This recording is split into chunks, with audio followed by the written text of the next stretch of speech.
The arrest of that mother ends a long, tumultuous 8 years for father and son. Hello, everybody. I'm Heather Hayes. And I'm Steve Eager. It's 9 o'clock. Police say she, the mother, took the boy to India, but realized life back here in the United States might be easiest and best for him. Fox 4's Calvin Collins. First on Fox 4 News at 9 with details on this international investigation. Calvin.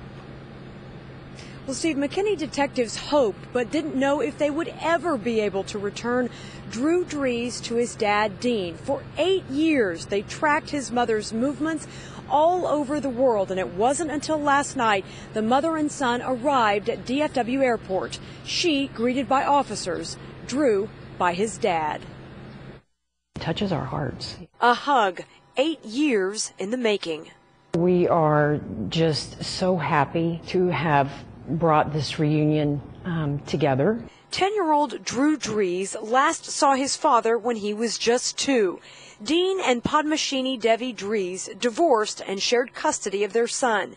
The divorce records are sealed, but police tell me Padmashini had no family in McKinney.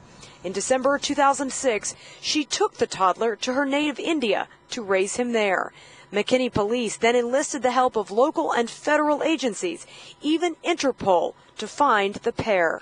We knew the location over the years of, where the little boy was and his welfare, and we knew that she was coming back to the States. So we put our operational plan together and met them when they got into the airport last night. Drew's face was ever present inside this police department. He was gone, but never forgotten. The two detectives who worked this case never let this case go.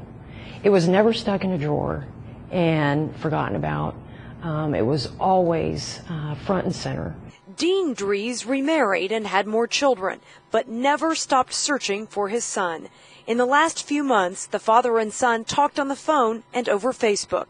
Then Padmashini, now 38, decided it was time for Drew to come home. She wanted to come back and live in America.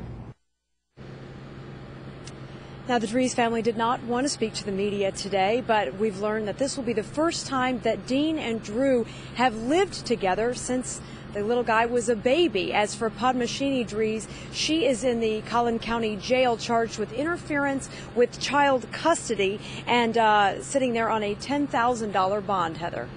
Calvert, this is a great story. The McKinney Police Department really staying on top of this and bringing father and son together, and love that picture of them. But let's talk about the mom for a second. Do you know much about her motivation, about why she decided to take her son away? We do not, and police have not said a specific motivation. They did tell me that she doesn't have any family here. Now, the investigation, though, is pretty much closed. Now the focus is going to be on her prosecution. As for Drew, this long separation and reunion can certainly take an emotional toll, so the National Center for Missing and Exploited Children is providing counselors who can help him reacclimate to his family life here. And many folks he may have never known or didn't remember because he spent so much of his childhood in India. Totally different than the people in place he was raised. All right, Calvert Collins, thank you.